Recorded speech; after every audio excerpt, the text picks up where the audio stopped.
Hi there. How are you feeling today? We are just headed right out of summer. Where did it come from? Oh my gosh, fall is right here. I'm Sadia Davis, and I am so happy to share with you this new fun conversation going from real development and intellectual property to real estate development, talking to people developing physical infrastructure, real property here in Chicago and across the country. I'd love to get into some details. Today is going to be a lot of fun because we've got some new and exciting information to share. Hey, Kayla. Hello, Hi. hello. Hey, you. How are you doing? Hi, I'm doing well. I'm so excited. I know. We've got some good things going on. I'm really excited today. One, I've just recently shared that I'm a new author, and we're really excited to have not just me, but there are 3 other authors that are a part of this writing series. One in particular, Jay Kemmer. Tell me a little something about what you're into right now, Kayla. Oh, well, in addition to being an entrepreneur, I've also been really embracing financial literacy and investment. So I am learning how to invest and trade in the stock market as a day trader. Oh, So that's really exciting for me. And I'm taking a course called Invest with Terry. It's trade and travel. And I've learned so much. I have my trading platform up and running, and I'm just, jumping right on in. well, that's really exciting because today one of our 33 ways not to screw up is your financial life. So I'm really excited that you get to be a part of this conversation and that Jay Kemmer is here with us. So thank you so much, Kayla. Kayla's got business to do because she's running the show. So we'll see you when we wrap up. Thanks, Kayla. Kayla makes it happen. She's in the background moving things and making us look great. So as I mentioned, I'm almost nervous. Gosh, you guys, I'm so excited. I was asked by Networlding Publishing, Melissa G. Wilson, to be a part of a book series called 33 Ways Not to Screw Up. And with that, there are 3 other authors. So let's take a look at them now. Anne Genzer, author of several books, including Get the Word Out, Writing to be Understood, and The Writer's Process. She's a nonfiction author coach, and she has worked with more than 100 technology companies. Jay, I'm going to have to ask you if I'm pronouncing your name right. Jay Kemmer, author of Messages from the Money Masters. Registered investment advisor based in Pennsylvania, provides money wellness and financial independence training. Dr. Marge Johnson holds a Doctor of Business Administration in Strategic Leadership and Innovation, over 30 years experience as a consultant, and United States Small Business Administration Small Business Person of the Year for the state of Illinois. Let's welcome them all to this conversation. Hi. Hi, everyone. Hello. Jay, say your last name for me. Kemmerer. Oh, okay. I don't pronounce the last ER. I just pronounce it Kemmerer, and that's fine. Yeah. Yeah. So, I mentioned and Kayla mentioned that she's into investing a little bit. I'm going to have each one of you just give us a little origin story, maybe something somebody knows or doesn't know much about you. We'll start with you, Jay. Okay. Well, when I'm not trading and educating people about their money, and congratulations, Kayla. Glad to hear you're taking your first steps to understanding how the market works and all of that. But one thing that people don't probably know about me is that I love to golf. So when I'm not educating myself on financial matters or helping other financial situation, a lot of my time is spent on the golf course. Nice. I appreciate that. Jay, I got to tell you, it's a space that I love. We'll have to share more about that in this journey that we're taking together as co-authors. Anne, talk to us. Tell us a little bit about you. So, apropos to this podcast, I am actually a Midwestern girl. I grew up just outside of Chicago. And appropriately enough, my dad was an investment counselor in the city of Chicago. So I remember as a girl going into the city and walking down this big marble hall to get to his office. He ran his own business there. I left to move to the West Coast and work in tech. I started writing books in 2015. I wrote my first book and saw the transformative effect that writing a book can have on your career and your life. And it kind of hooked me, and I've kept doing it since. So that's me in a nutshell. Well, you've done a really good job of helping me. So thanks, Anne. This journey has been incredible. Okay, Dr. Marge, you and I had seen each other before, and yet we're coming together magically again. Very, very true. And so one thing that people don't necessarily know about me is that I am a mom, although my daughters are now in their 20s. And the consulting business that I started when my youngest was born is actually in the field of real estate. So it was consulting to homeowners looking to renovate their homes. And I found that they really needed expertise in how to manage the budget, manage the timeline, such that they would receive the return on investment that they were looking for when they sold the house. And in the meantime, that it met all the living things that they were looking for when they were living in the house. Okay, you know what? That's awesome. Marge, that's pretty fantastic. Little it's in my bio somewhere. I mean, I'm a former host of HGTV. Like, home decor and renovation is really important to me. So, we've talked about who you guys are. I want to share with those who are watching our book covers. So let's take a look at Anne's book cover, and then Anne, you'll tell us a little bit about your book. Sure. So this one, what's the most fundamental part of business writing that we all do every single day? It's emails, right? So I thought, what's the small topic with the biggest impact is emails, because I know we all can improve them. I had so much fun working on this because I asked people in my networks to share with me their email failure stories. And boy, did I get a bunch of stories. And that led me to design these 33 ways. So I had a lot of fun writing the book. I hope it's fun to read, and I hope that people find something that they can use. Oh, well, that is really great. I mean, here's the thing, in all of my emails, because I want to read it. And in some cases, gosh, you guys have read my book and given me incredible tips. And I plan to turn around and read yours as well. But now I'm like really self-conscious when I'm sending an email, and especially to you, Jan. I'm like, Anne, I'm like, oh my God. Okay, so I'm putting Anne and Jansner together. You are not alone in that. I mean, I actually had a tax accountant once who kept doing that. I mean, he filled out the form correctly, but I was always Jan when we talked. So it's a common thing. No worries. Oh, I tell you, I'm just definitely a little bit more hypersensitive to. No, don't be. We all screw up. And I've actually realize I am not perfect in this myself. I'm definitely trying to raise my game, but it's all we can do is get better. That's all we're trying to do. So Jay, when I saw your title, which was like how not to, or excuse me, I got to take the how out. 33 ways not to screw up your financial life. I was like, oh, wow. Yeah. So let's take a look at your book cover, and we'll thank you. Thank you. What's interesting is I started jotting down some notes during the COVID pandemic.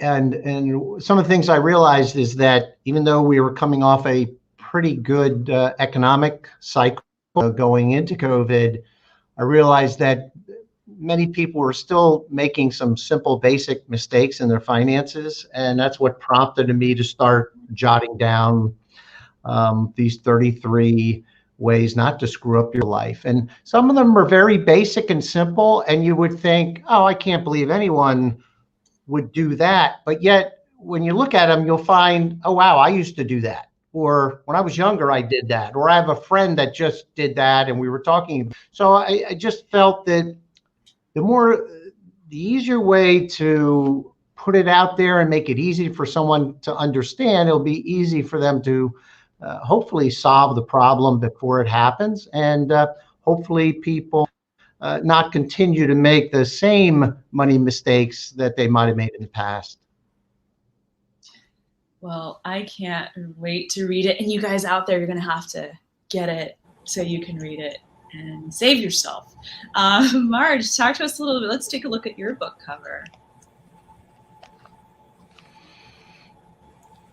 So 33 Ways Not to Screw Up Consulting. Let me first say that I learned so much by reading each of your books, because I have made the mistakes in Ann's book. I have made the mistakes in Jay's book. I have made some of the mistakes in Sadia's book, and I have made the mistakes in my own book.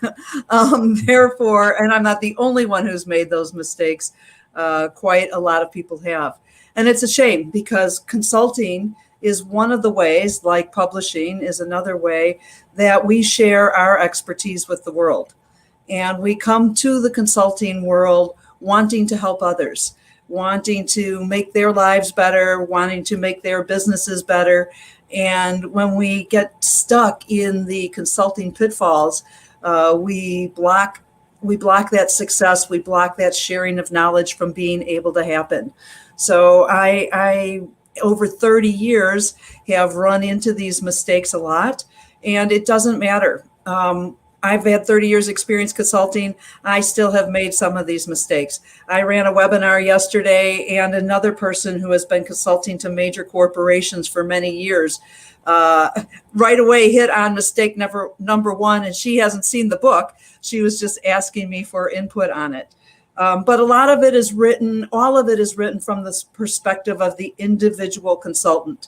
So whether you're just considering starting a consulting business, or you're an independent contractor, or you've been consulting for 30 plus years, there are mistakes that the more you know about avoiding the mistakes, the less you have to make them again yourselves. Yeah, it's been really pretty incredible being a part of this. You have all published works, right? And so you all have established readers who are familiar, and you're going to grow more readers, right? Because of the beauty of what Melissa has done by creating this series. And I'll say, I guess I'll talk a little bit about 33 Ways Not to Screw Up Creative Entrepreneurship, which is my book cover. This has been, I think we're gonna pull up. Yeah, there we go. It has been an interesting journey for me as a new author, because much of like what you said, Marge, it's like, well, what do you put in there? And I think one of the things that the 33 Ways did was focus the attention on what could be the best guide points in this quick read, right? The Go-Giver is one of my favorite books because it was such a quick read. I'm like, all these years of all these different books, for some reason, this one just like smacks it right in there, So I'm really excited to read everyone's book, and I'm really excited, I just keep using that word because it's the truth, about being a part of this group. And I have to share with everyone that I definitely want to write again. I've been not only encouraged by Anne, the notes from Marge. Thank you so much, Jay. I know you'll eventually get in there. By the time I read your book, you'll probably be reading my book. But it's been an incredible opportunity to not only learn, but learn from established publishers like yourselves. Anything that Marge, you brought up, there was one of your chapters that someone brought up in a conversation. Is there a particular chapter that any of you guys want to reference? Oops. I'll jump in. Okay. So in consulting, and I think in a lot of service businesses, the question that comes up repeatedly is, how can I get more proposal conversions, right? So I'm issuing proposals and I think, hey, this is going to be a great project. And then the client or the potential client, worst case, doesn't even get back to me. Or when they do get back to me, they say, hey, it's going to take more approvals, or I'm not sure we can move forward. And so I'm constantly asked how to improve proposal conversions. And like I said, I think that happens in almost every service and product arena. My piece of advice on that, I expand on this in the book, of course, but I view it, I say two things. The setup that gets us there is the fact that we've all heard the story that sales is a numbers game, right? So you got to put more proposals out there to get more proposals accepted. And in fact, I view proposals like a marriage proposal. I wouldn't buy a ring and go stand out on a corner and say, hey, I got a ring, who wants to marry me, right? I would not get a lot of conversions with that. And in fact, my goal should be 100% conversion. By the time I'm making that proposal, I should know it's going to be accepted. And so that's what you want to do in the consulting process, in the service process, is that you want to focus, and I have a whole chapter, I have actually several chapters on proposals, but you want to focus on the proposal process as being a way of setting the project up for success, so that you and your client are collaborating on the proposal, so that when you actually make that final proposal, which takes you a lot of time, a lot of effort, that you know it's going to be accepted. That's beautiful. So that's, when I think of the ask, right? Really being in a position to almost kind of have already established enough of a back and forth that by the time you get to that proposal or the ask, you know what the client or your prospective investor really is looking for. So you're kind of matching in a certain way. I'm really glad that you said that. Geez, I'm telling you, I got to get through these books. I mentioned off camera that I'm in the middle of beginning of a capital raise. And so all of this is very important to me, selfishly, sorry. Anne, what about you? So I'm going to share one of the little tips because this is, you don't have to read the book. Everyone can just take this for any email. The biggest thing I hear from people is that, people don't respond to my emails, or it's just hard to rise through the clutter. And this is for, any kind of business email. I challenge you, before you send your next email, write it and then go back and look at the first paragraph. And in most cases, we write about ourselves. So it's, I wanted to do this. I thought I want to let you know, change it to being about the recipient, because psychologically, we're all much more interested in things about ourselves than in other people. So this is just a little trick that you can do that is going to make your emails more likely to land. And this is absolutely true if you're sending, say, a proposal to a potential investor. It's not, I've got this new fund, I'm doing this and that. It's you are interested in real estate, you should check out this new thing, right? It's just a quick rewrite from I to you. That's one of my tips from one of my chapters. And, it's, I think, magic what it does to emails. Oh, great. Magic. I'm gonna choose magical manifesting. What about you, Jay? Well, I would probably call your attention perhaps to maybe the first chapter, which I refer to as not making a mistake with Uncle Sam. And it really relates to your taxes and how you approach those. And, I shared the simple message in the first chapter. I shared with a client and he couldn't believe this client was getting probably about $12,000 to $15,000 a year is in his income taxes. And when I showed him the benefit of putting that money to work for him right away, instead of giving a tax-free or an interest-free loan to Uncle Sam, he was just enamored with what kind of change, what kind of a difference that was going to make for him and his family financially in the future. So I would just say that one little tidbit. The second tidbit is I wrote a bonus chapter, and it has to do with marriage. And it speaks to women entrepreneurship and how they are how they have to protect themselves when it comes to marriage and partnership arrangements, or even business arrangements. And so that's a little bonus chapter at the end of the book, which I hope every person gets to and can walk away with a little added value tip. Okay, it's something that clients ask me all the time, and it's one of those things you have to approach very delicately but professionally, and there is a professional way to approach that question. So. Oh, Jay. Oh my goodness. Okay, so thank you for adding that bonus. I'm still single, and I'm an entrepreneur. And, it's really interesting because the conversation comes up. Well, if you don't have any children, why would you get married?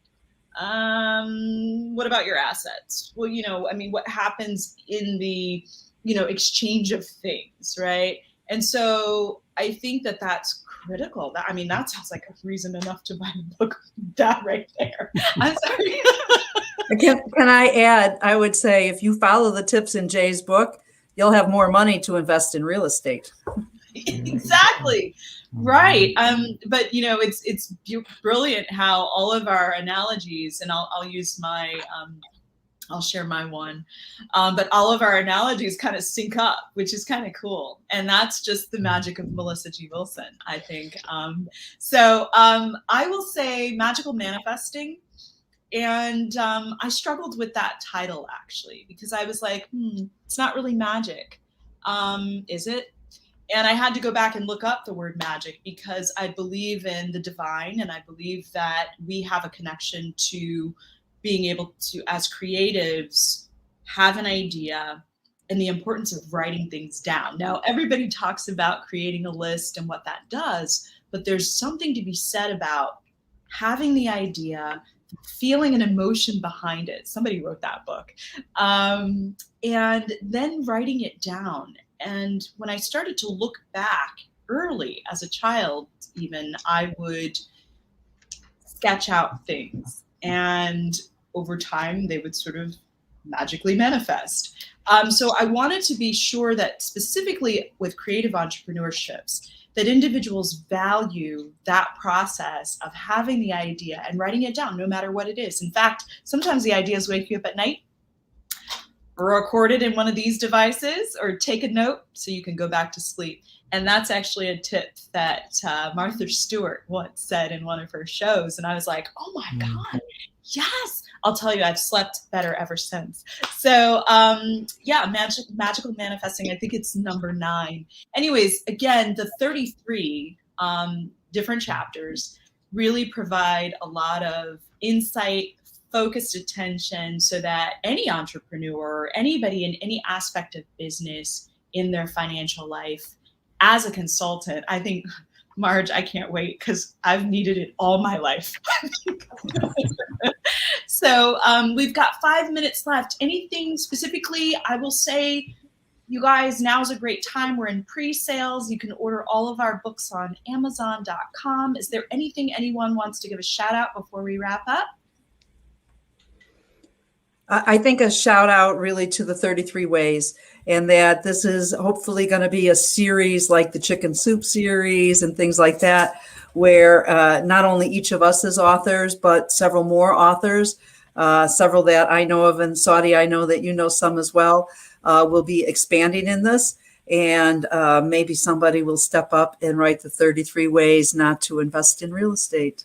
Yeah. I love, there's something so generous about learning from each other's mistakes too. I mean, we all love to share success stories, right? But there's so much value in sharing failure stories.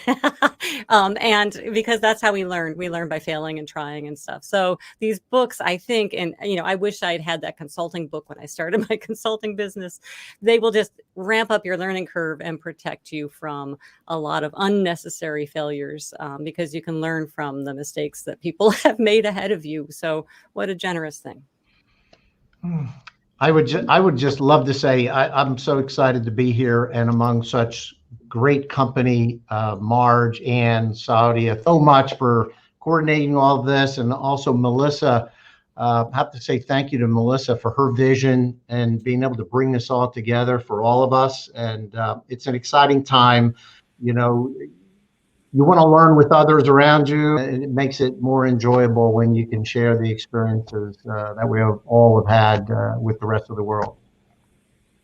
Right. Well, I tell you, you know, I am, as I said earlier, so fortunate to be a part of this first book of four for the 33 Ways Not to Screw Up, because it has really given me a lift. And I'm just so excited to take this journey with you. I'm really, really, really excited to see how Amazon, thank you, how it works, how, you know, all of the nuances about selling books work. So I appreciate your mentorship in a way in this process, and as I am now a first-time author joining you on this journey.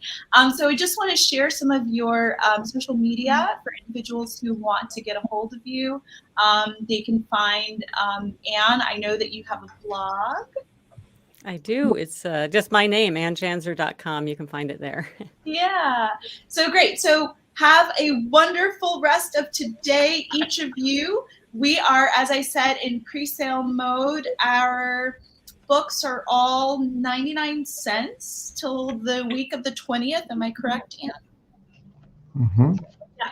And so that's for Kindle users. For any of you guys who are reading online, go for it and get it at 99 cents. And then we really look forward. I'm a page turner myself. So I'm really excited to have the physical copy. And I personally collect signed copies of books. So I look forward to having each one of you sign a hard copy of our book, 33 Ways Not to Screw Up. Definitely. Definitely. Thank you. Thank you. Oh my Thank you, gosh. Sally. Thank you so much, Jay. This has just been such an incredible opportunity to shine a light and share the gifts of these other three individuals, Anne, Marge, and Jay. We look forward to your books thriving and just soaring, and I look forward to being a part of that success with you. So Kayla, listen, you were doing all this magic in the background, making everything happen. Hi. Oh, yes, I'm trying to hold it all down. That's what I do. You really do. Yes, and I wanted to make sure that we also gave a shout out to the publisher. Yes. Let me pull that up.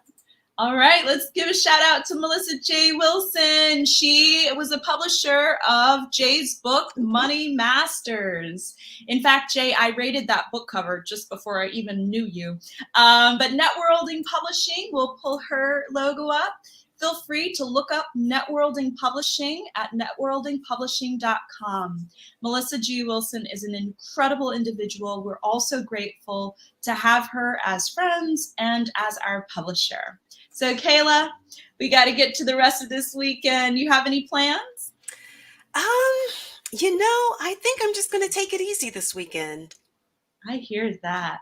I absolutely understand. It's beautiful as we head into fall. Everyone, make it a great week. Next week, we're really excited to bring on some real estate innovators. So hang tight with us and we will see you soon. I feel like I'm missing something. Am I missing anything? Let's put up one of those book covers again.